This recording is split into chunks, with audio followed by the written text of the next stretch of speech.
morning, everyone, and thank you so much for tuning in to your Saturday edition of Wasatch Weekends. We love getting to be here to bring you some great community information. Now, we've got a great show in store for you. We're going to introduce you to a fabulous author, as well as 2 dog rescues. So if you're in the market to maybe bring home a forever friend, well, then there are 2 great animal rescues that we're going to take some time to chat with. Nuzzles & Co., Mountain Mama Peers, and Pups, but we've got so much more taking place on the show, and we're going to take a look at that local weather forecast right now.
Now that summer is upon us, it's a great time to get out and enjoy some camping. Well, Campgrounds of America and glamping could be in your future, and we're going to inspire you with all of that right now.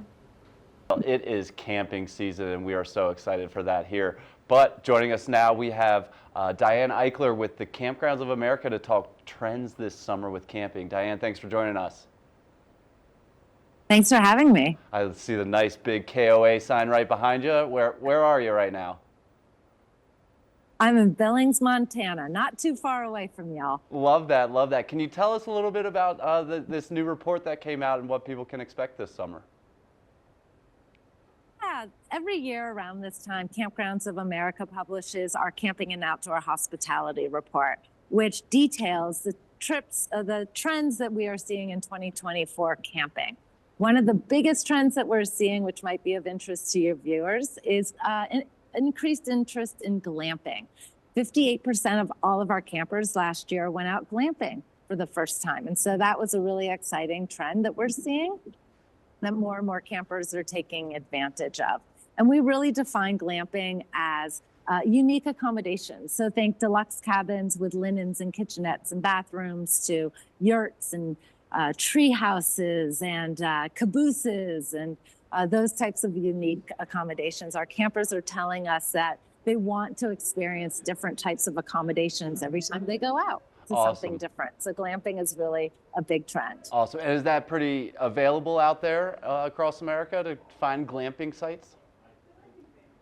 Yeah, you know, at KOA, we have 500 locations across North America. We're the largest campground system in the world. And we are also the largest glamping provider in the United States. So you can generally find a glamping opportunity at any of our KOA campgrounds. I love that. And with so many options and places to stay, where are your recommendations? Where do you recommend people stay?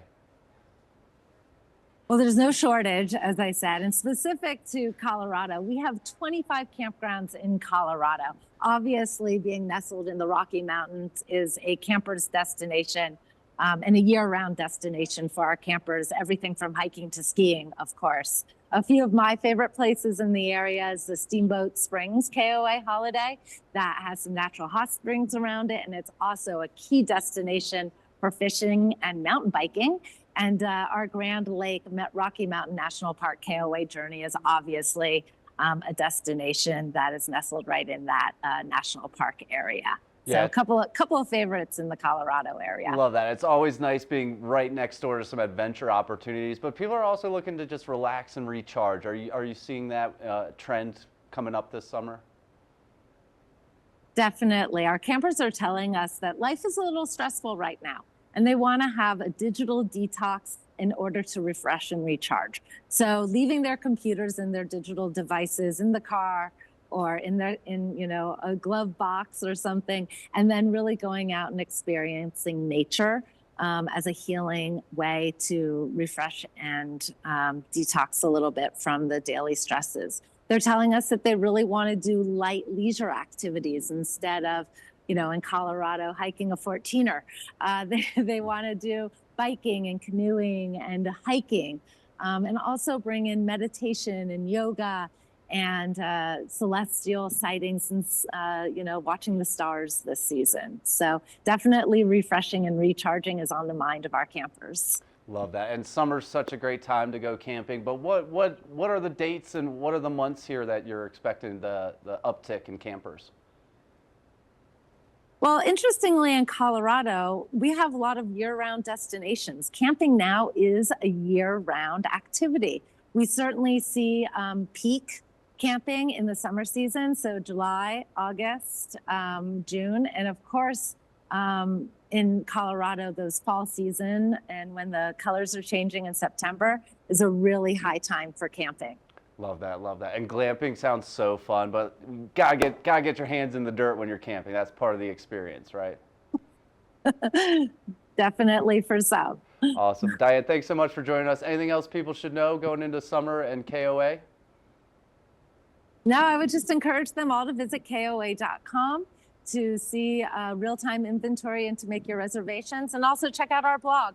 We've got lots of tips and tricks for all types of campers to get out and have a great time this summer. Love that, love that. I also love the color coordination you have going on there with the yellow and the green and the trees and the sign. That is perfect, perfect. Diane, thanks so much for joining us. Thank you. Tons of great opportunities out there this summer to go camping. And what's beautiful is you can go from one to the next, right? Connect these trips and connect these stops. Absolutely. A lot of our campers do that. Awesome. Diane, thanks so much. Have a great summer out there and check out the website for more information and to book your spots, your camping spots. We were lucky enough to interview author Barbara Morris Blake on her great new book on how you can help rewire your own brain, give yourself that little bit of extra confidence, and so much more. So let's hear what she has to say. Up next, we're talking with a Colorado author with a new book called Hey There, High Flyer. We have Barbara Morris Blake joining us. Barbara, how are you this morning? I am just great, and it's so great to be here to talk about Hey There, High Flyer. Yeah, and so this is the High Achieving Woman's Guide to Confidence and Self-Management. Where did this book come from? How did you get the idea and the passion to write this?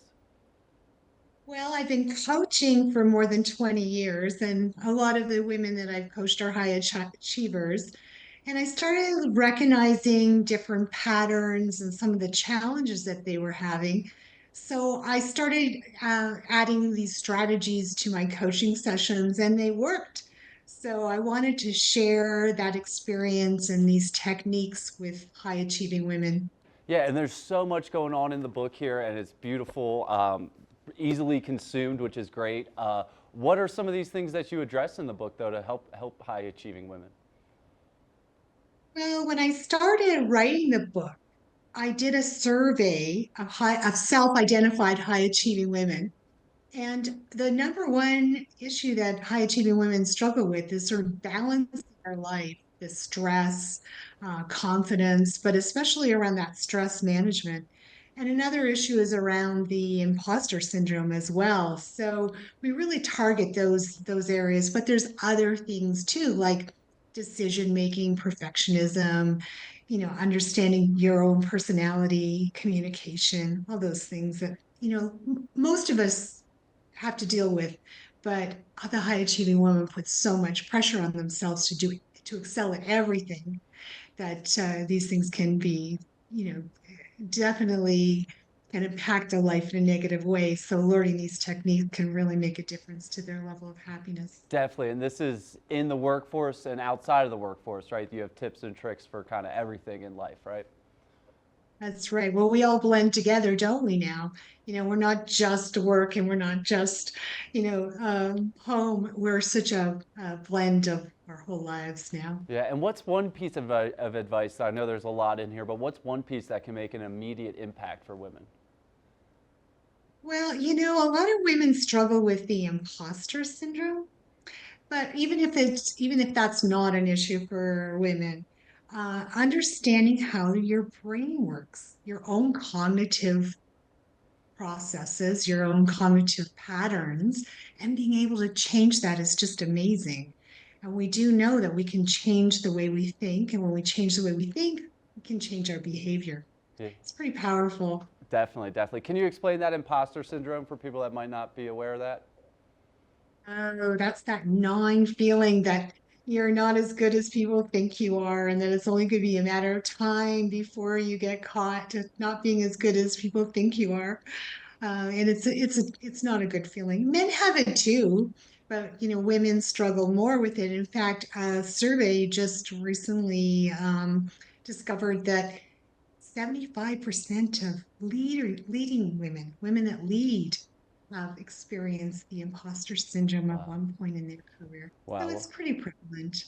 Yeah, and what's kind of like some tips that you offer in this book to help women reach their full potential and maybe get out of that?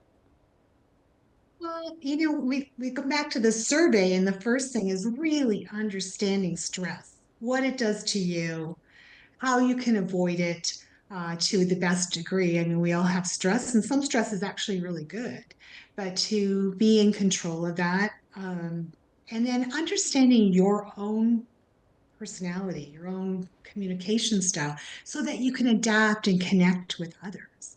And it does help build relationships too. And then, of course, dealing with those feelings, the imposter feelings, being able to really manage your emotions, that we're not, we don't have to react the way that we've reacted in the past.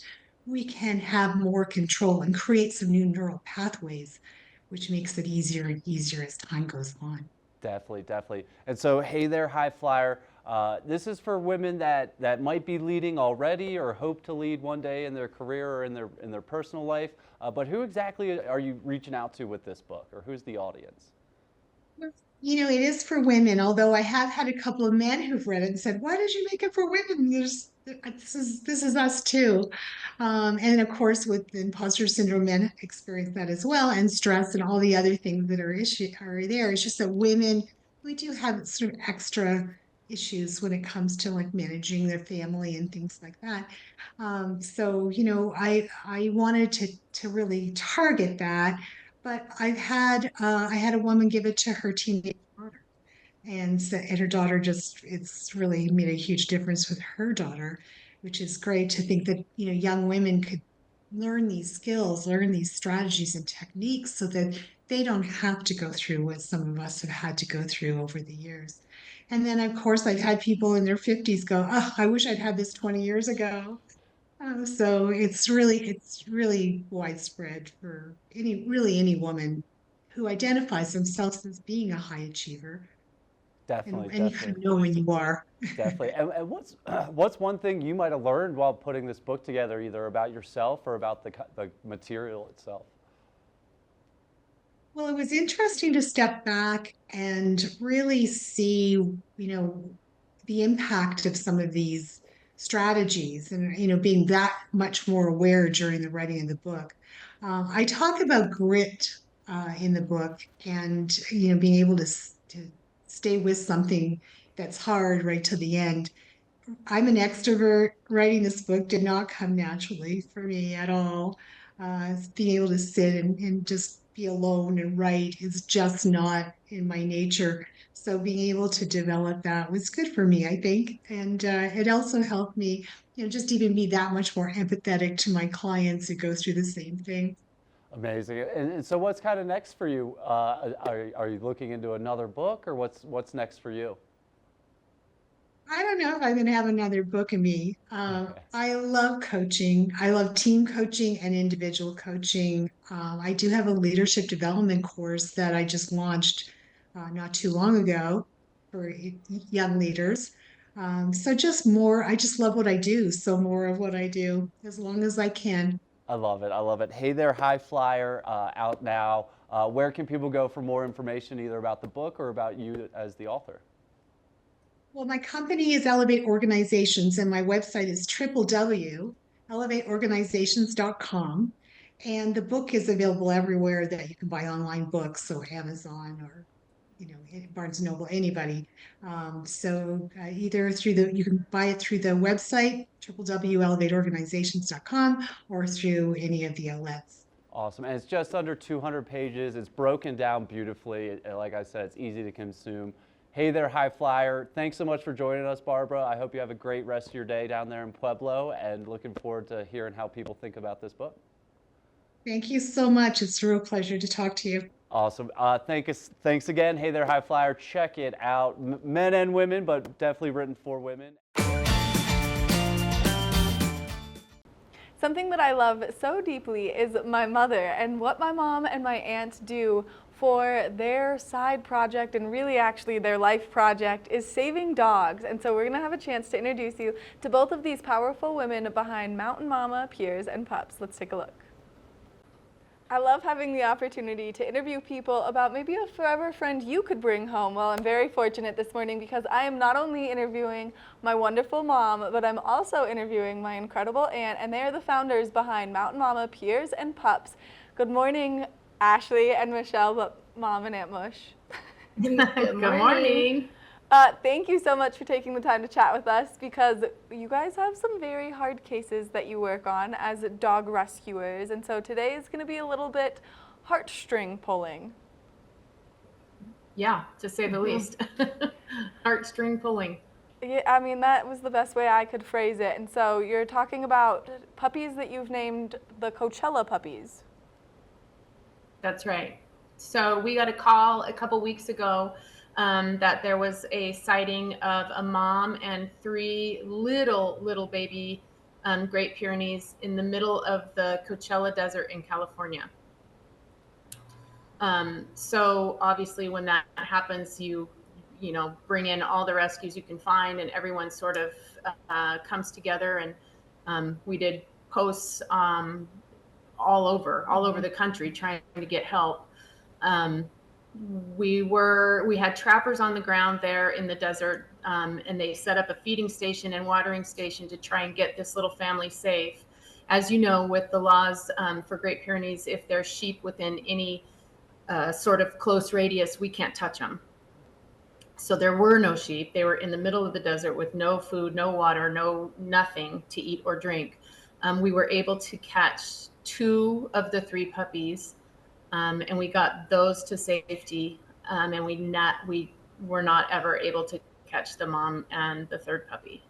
We sent out a drone, and we sent out a foot search party, and we kept the feeding station there, but they weren't coming in for food or water anymore, so we don't know what happened to them. Oh my gosh. Well, thanks for almost making me cry on live television. That's so lovely. Me too. Yeah. No, me too. So as you guys put together all of these efforts to try and save these puppies, it's really important that you have the support of not only people in that community, but communities everywhere, because Aunt Mush, you're in Kansas City, Mom, you're in Park City, and so you guys really span across the country to make sure that you can save dogs in so many different circumstances. So if people are interested in maybe helping you have the resources to help save these dogs, what's the best way for them to get involved?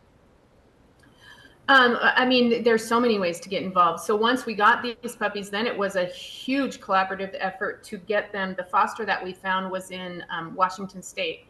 So there's an organization called Pilots and Paws that the coordinator on the West Coast stepped in, and he connected us with, I think, 4 different pilots, because those little planes can only do a certain number of nautical miles. So we loaded those puppies on the first plane, then the second plane, and got them up to their foster.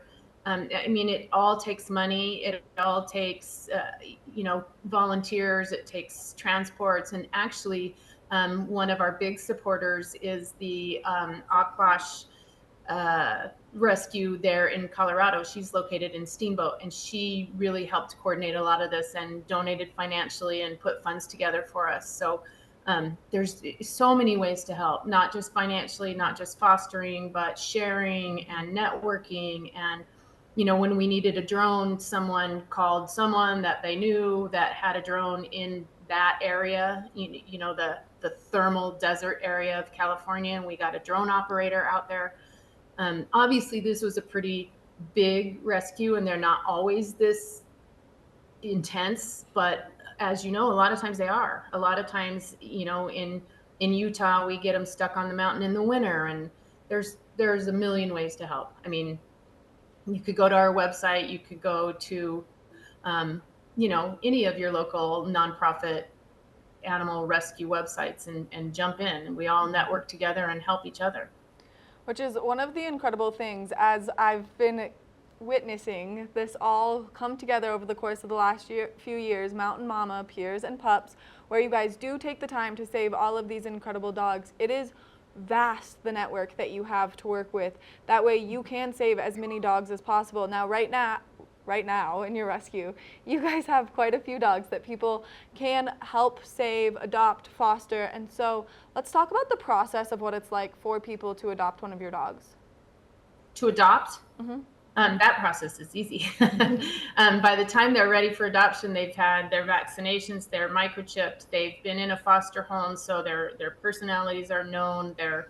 Most of them are potty trained and have basic training already under their belt. So, if you look on our website and there's a dog that catches your eye, you just fill out the application and we send someone out to meet you and do a home check, and then you pay your adoption fee and get your dog. And you guys don't just adopt to the states that you're residents in, you adopt all over the country.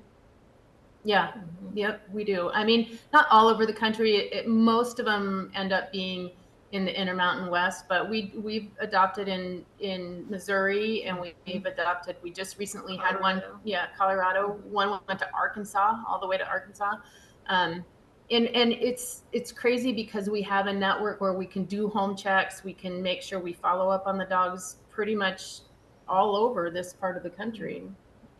Which is so amazing to see how you've really created this community to help save the dogs. Now, in the title of your dog rescue, you call it Mountain Mama, Peers, and Pups. Why is it so important that the Pyrenees get this extra resource for a next chance at life? Well, as you know, Utah, well, not just Utah, but Utah specifically is a pretty horrible place to be a Great Pyrenees. Although there are some good ranchers and some responsible ranchers, it's been our plight to help bring recognition to the fact that they were categorized in 2022. I almost said 1922. In 1922. In 2022, they were categorized as livestock. And so what that did was it removed any penalties for abuse or neglect or anything, because there are no laws in Utah on how you can treat your livestock. So although there's laws of how you can treat your dogs and the abuse, and there's a minimum standard of care required for your dogs, there isn't for livestock. So not only did it remove those penalties, but it also gave a penalty for theft of livestock, which is huge. I think it's a felony. So basically, if someone in Utah finds a Great Pyrenees big white dog somewhere and it's hurt or it's hungry or it is begging for help and they take it, they can be charged with a felony for stealing livestock.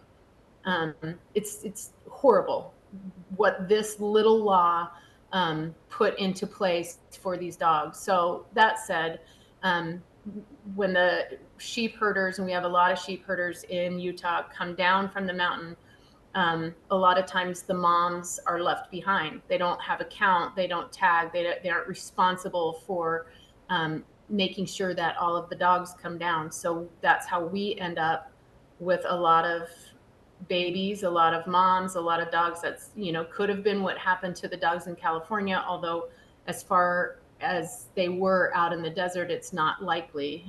They don't graze sheep out there, but it just became a passion of ours because of that HB 166 that changed everything in Utah for these dogs. And they're such great dogs, as we know, because in this family of having probably a total of 15 dogs, I am the only one that has a Pyrenees, and we all Right. love her. Yeah. Yeah, she's our princess. Yeah, she rules the entire family dynamic roost. If she's coming to Yeah, town, that's everyone true. addresses her Beatrice. But they are That is such true. incredible dogs, and having a dog like this doesn't mean you have to put it with sheep to protect or it out in the yard with chickens. They are great protectors all the time. I know that Beatrice protects Rupert, who protects me, who then in a full cycle we are her herd. Right. And you know, a lot of people are under the misunderstanding that because they're Great Pyrenees and they're bred to guard and they're bred to be on these ranches that they require a lot of land. But as you know, in their nature, they're pretty lazy. Yeah. They don't need a ton of land. Like, you know, you can give them a 14 by 14 yard to guard and they're just as happy as 500 acres, you know? So, you know, people think that they wouldn't adapt to being house pets or being, you know, living in suburbia, but they absolutely do. Yes. I was gonna say, when in actuality, they love being on your lap, so Right. it requires small space there. Right. Yeah, right. Yeah, we all learned that the hard way with my gigantic dog. Now, if people are interested in donating money, if they're interested in looking through the amount of dogs, the plethora of dogs that you have available for adoption right now, or they're just interested in maybe fostering or donating time, what's the website again? mountainmamapeers.rescuegroups.org. And we don't have just Great Pyrenees. Obviously, we added the Peers and Pups in there because another huge need in our country is obviously spay and neuter. And we have stepped in to save pregnant moms, moms with pups, you know, whatever is in need and we can find a foster for, medical, anything, we step in and help. So right now we have a litter about to be available of Catahoulas. We just we just brought in we just brought in a pit bull mama who's about to pop, and she's coming to Colorado to foster. She leaves Saturday morning. We have some huskies. We have oh my gosh, we have the Anatolian puppies. We have a litter of Chihuahuas. We have 2 litters of Chihuahuas. I mean, we have a lot of dogs, and we just help where we're needed and where we can find fosters or transportation. So there's a lot there. Well, I want to thank you guys for all the hard work that you do saving the animals, because without you, I wouldn't have Beatrice or Rupert, and I'm forever grateful because they are my very favorite things in this entire world. And I want to thank you for taking the time to chat with me. Thank you. Make sure that you check out Mountain Mama Peers and Pups. That way you can get your hands on the perfect forever friend, whether you want a Pyrenees to guard you in your day-to-day life, or whether you want one of the brilliant other dogs they have. They're the place to help you rescue the perfect forever companion. We're going to take a short break, and when we come back, we've got more of the show, so stay tuned.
We're going to continue on this dog trend and maybe help you rescue the perfect forever companion. Well, Nuzzles & Co. always has the most perfect animals that you should bring home. So let's take a look at who Josh is introducing us to this week. Ladies and gentlemen, you all know we love having our friends over at Nuzzles & Co. joining us every week because they have the most amazing furry friends and a bunch of updates. So once again, joining us this week, we have Josh with a very excited, cuddly friend. Josh, welcome. How are you doing today? I'm terrific. Thank you. How are you today? I'm well. I'm so excited to always get to talk to you and see, like I was telling you off camera, who you bring every week, because every week is it's just something different, a different little animal, little furry friend. And today you have Janice with you today. Tell us about her. This is Janice Joplin. So we have a litter of puppies that we got from Summit County Animal Control. We think they're lab mixes. Okay. 2 of them are brown and the rest of them are black. Oh my Oh, gosh, you're she just very loves the sweet. kisses. She's very affectionate. Janice is sort of the runt of the litter. We're guessing they're right about 5 months old, Okay. and so they're at a pretty fun age right now. Yes. Janice is about 27 pounds and just super snuggly, as you can see, very affectionate.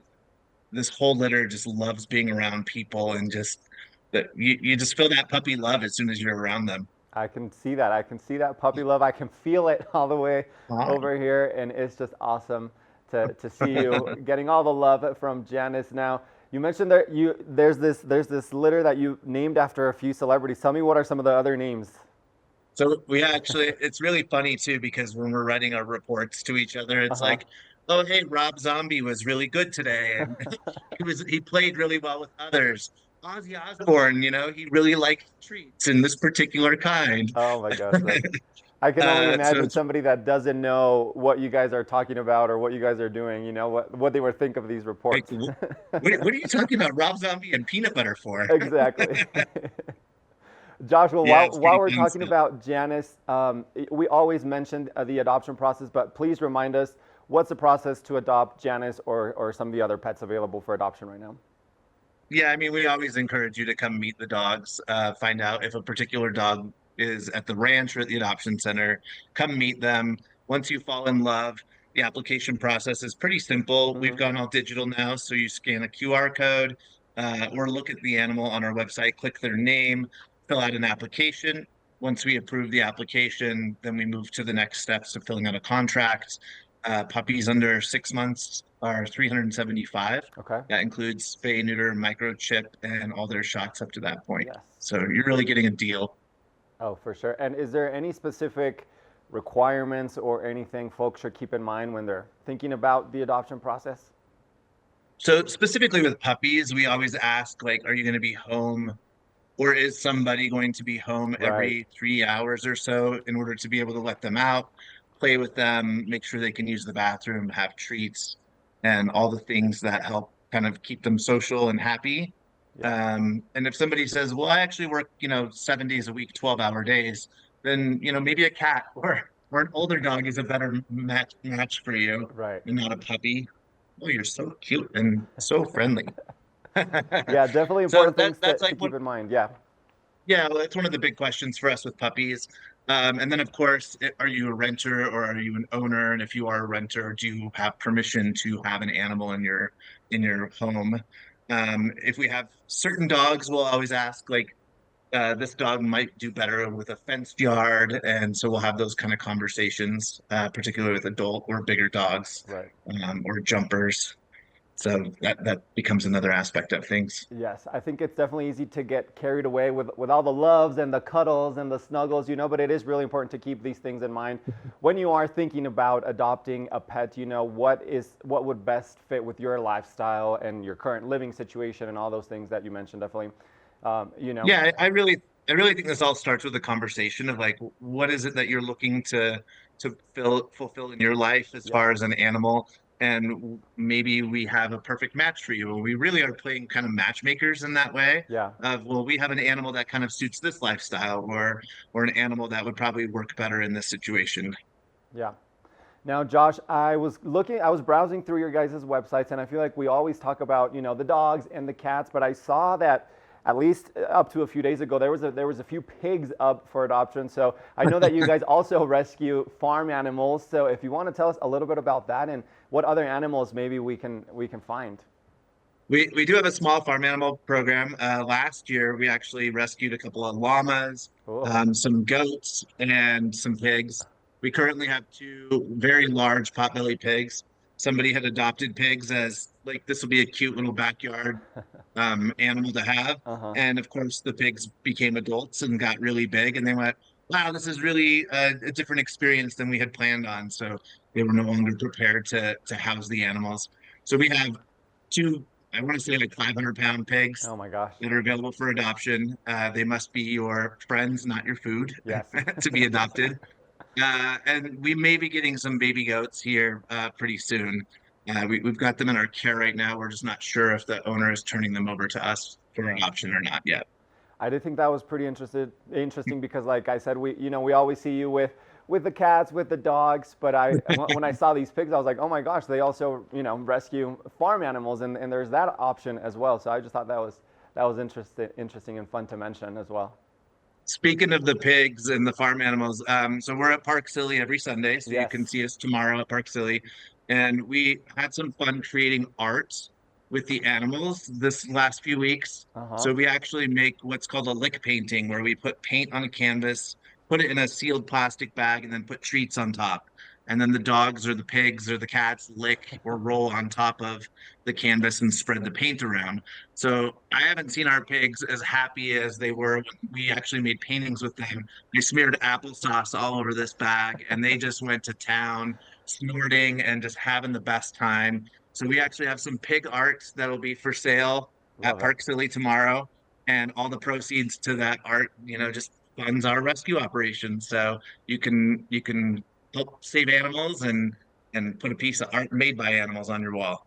And I can only imagine the masterpieces that came out of that. So definitely check out Nuzzles & Co. tomorrow at the Park Silly Sunday Market on Main Street, for all these fun activities and for an opportunity to interact with some of the pets. Now, Josh, I want to change topics a little bit and talk about your upcoming Nuzzles Gala, which is happening later in July, but tickets are on sale now. So tell us a little bit about that. Yeah, we're back at the Pendry again for the second year in a row. July 27th is our gala.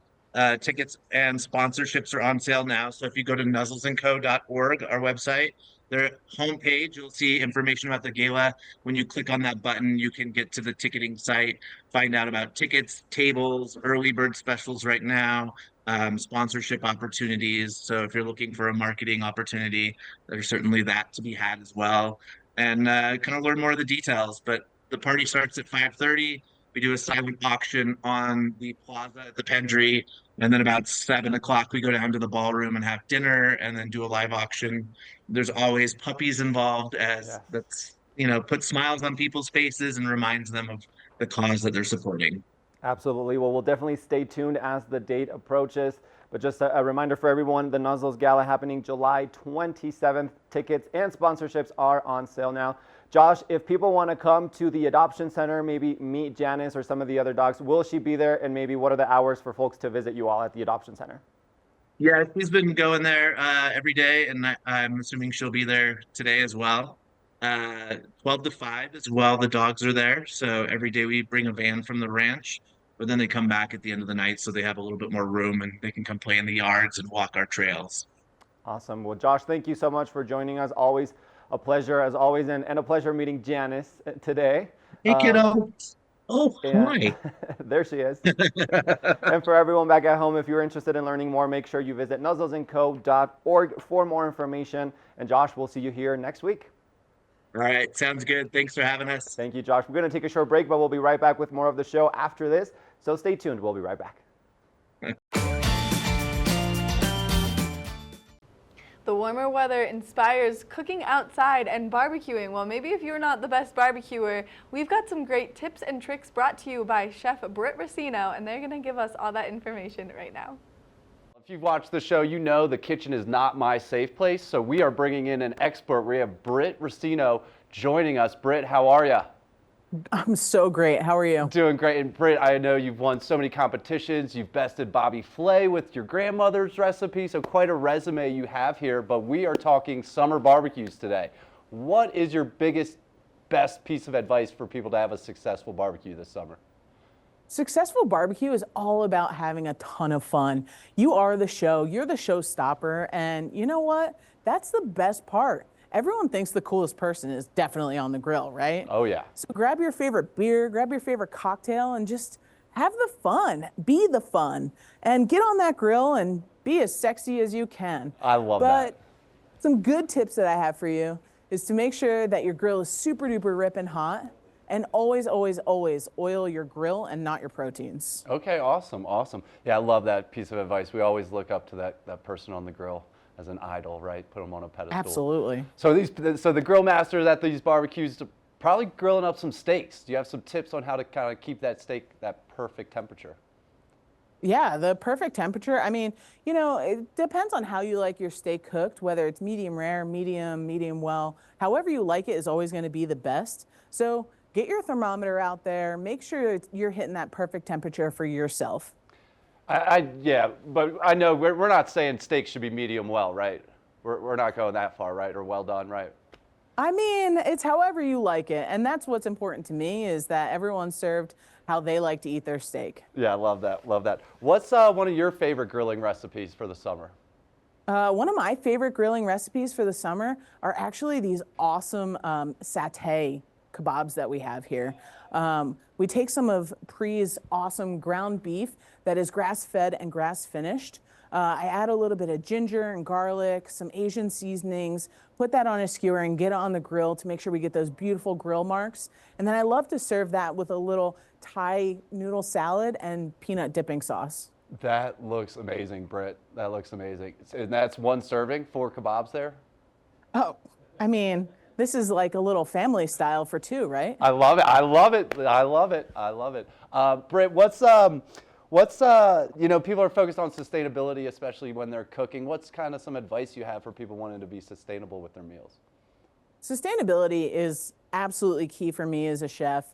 I always look for grass-fed, grass-finished products, especially when it comes to steaks. I mean, these pre-steaks are absolutely gorgeous and they're consistent, so they're going to cook beautifully and perfect every single time. And it's really hitting that mark for sustainability. It's good for you and it's good for the environment, which is awesome. But also, while you're grilling, forget about the aluminum foil, right? We want to get those grill marks. We want to make sure our fruits and vegetables have that beautiful smoky flavor to them. So forget the aluminum foil and just get it right on the grill. Love that, love that. Britt, we've seen you all over the TV. Can we expect you coming up anywhere next? Any Tournament of Champions or any kind of cooking competitions you have on the schedule? I mean, I would definitely stay tuned and keep an eye out, you know, and you can get all of my updates if you follow me on Instagram, chef_Racino. Love that, love that. And Britt, so with these summer barbecues, it's all about getting people together. Do you have any tips or some dishes that are perfect, kind of like those kebabs that really are shareable and good for groups? Yeah, I love a good kebab, and you could really have fun with it too. Make sure you're cooking your vegetables ahead of time. That way they're really beautifully cooked just alongside of your steak. And don't forget, you can always add a little flair to it by adding some pineapple as well. And to make it easy for yourself, do all the work ahead of time. That way you can really enjoy time with your guests. Love that. And then I got a kind of question for you. So obviously if we're cooking at home, some of these grills have great thermometers and temperature readers. But if we're just using charcoal out at a park or something, how can you ensure that grill is at the perfect temperature or hot enough? Sure. So, you know, you always want to make sure you're feeling that grill, right? Put your hand like above it by like 6 inches and really get that feeling of, you know, it's hot, it's not hot enough yet. Adjust your the airflow on the bottom and the top to really get that perfect zone for your perfect grill. Love that. And then vegetables are always a part of it. Obviously steaks steal the show, but what are your tips to vegetables? For vegetables, again, I love grilling asparagus. It's one of my fiance's favorite thing. And sometimes they fall through the grate a little bit. So make sure you pick up a little grill basket. It keeps all your veggies in one little spot. Get them nice and charred. That is all of the flavor. Man, Britt, all that looks so beautiful. Thanks so much for joining us, Britt. That was great. And we'll look forward to seeing you wherever you are next. And check Britt out on Instagram. And Britt, thanks so much for joining us. Thank you so much. I had the chance to catch up with Bill Humbert, the recruiter guy, on the perfect way to either find the best position for you or find the best candidate if you have a position available. He always has the greatest tips and tricks to make that possible. So let's hear what he has to say. A lot of companies don't know that they're making mistakes as they're going through the hiring process. Well, we've got the recruiter guy, the expert in the area, Bill Humbert, joining me. Bill, thank you so much for taking the time to chat with me this morning. Oh, Maddie, it's such a pleasure. I appreciate you having me on your show. Oh, we love having you here because I feel like I get to talk to you and then everyone gets to listen to what you have to say. And I learn so much from these conversations. So the wisdom that you're spreading upon the world is wonderful. Super, thank you. Of course. Now, we're going to talk about why hiring manager training is so important. So why is this training so important? You know, over my 40 plus years as a talent attraction consultant, what I've discovered is very few managers have received formal interview training to learn how to effectively interview. Now, as they're interviewing, why is it important for them to know how to correctly conduct an interview? Well, first of all, think about this. If you haven't been taught how to effectively interview, you certainly haven't been taught how to select the best qualified candidate.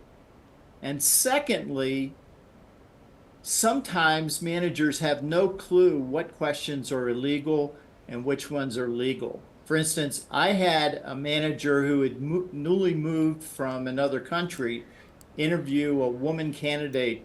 This was some time ago. And the woman, when I extended an offer to her, told me some of the questions he asked. And essentially, he went down the litany, step by step by step. Are you pregnant? Are you planning on getting pregnant? How are you going to take care of the kid? I mean, he asked all the wrong questions.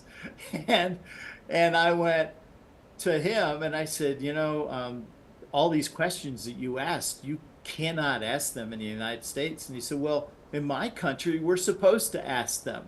So, you know, it's really important that companies step up and have their managers learn how to effectively interview. And what's something that's really important for managers to remember as they're going through the interviewing process? You know, Maddie, what I've seen is some managers understand that building that relationship with the candidate, whether they end up hiring them or not, is very important. I had one manager say, or one candidate called, when I called them for their offer, I didn't know she liked me. I just went, oh my gosh. So it's important that they build a relationship, a positive relationship with the candidate, and that helps the candidate decide if they want to work with them. Which is really important because this is a career, so you're making the move to take the job. You want to make sure that you like who you're working for, or else you're not going to even like showing up to work. Now, what are some great tips and tricks that people can find on your website as they're building their interviewing questions to find the best candidate? Well, there are 8 different ways that I can structure interview questions. And, you know, most candidates today are aware of how to respond to behavioral questions. So it's really important to mix and match and put in the questions that kind of gets them off step, off comfort, and makes them think a little bit more, and you'll get better answers that way. Now, these are great resources that are found on your website where people can see these 8 fantastic prompts, guidelines, steps to really make sure that they're doing the best interview. That's correct. Recruiterguide.com, that's where they'll find them. And now, how should a manager end an interview? Maddie, this is very important. If the manager loves this person, and let's say the person networked their way in through somebody the manager trusts, making an offer that day is so important because good candidates have a very short shelf life. And if you wait a week, you're probably going to lose them. And I'm speaking from 40 plus years of recruiting experience.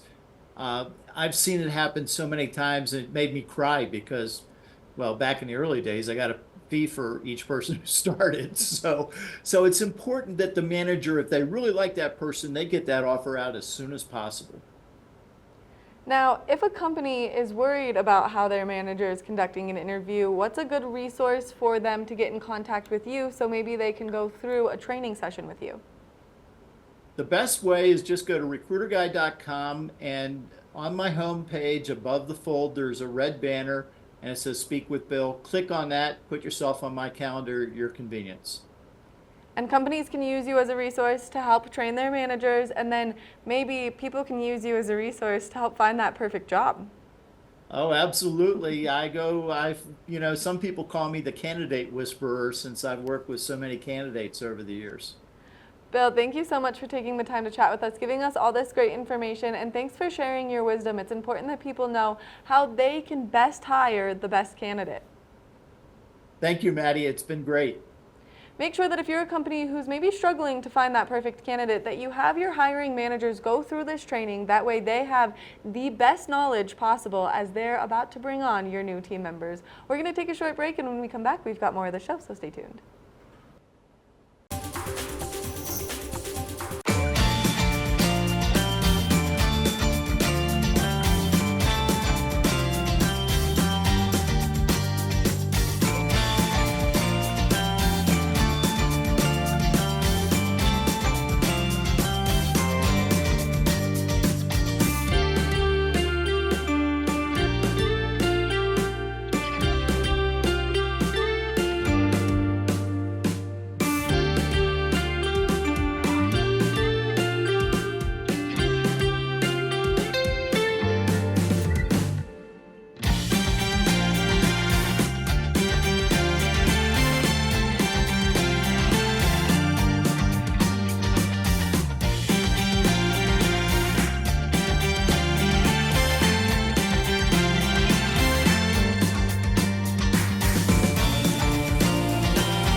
Thank you so much for tuning into your Saturday edition of Wasatch Weekends. There's so many great things taking place in and around our community. Hopefully we've inspired you to pick up a new book. That way you can help rewire your brain. Make sure that you tune in tomorrow for your Sunday edition of Wasatch Weekends. I've been your host, Maddie Evans, and I'll see you then.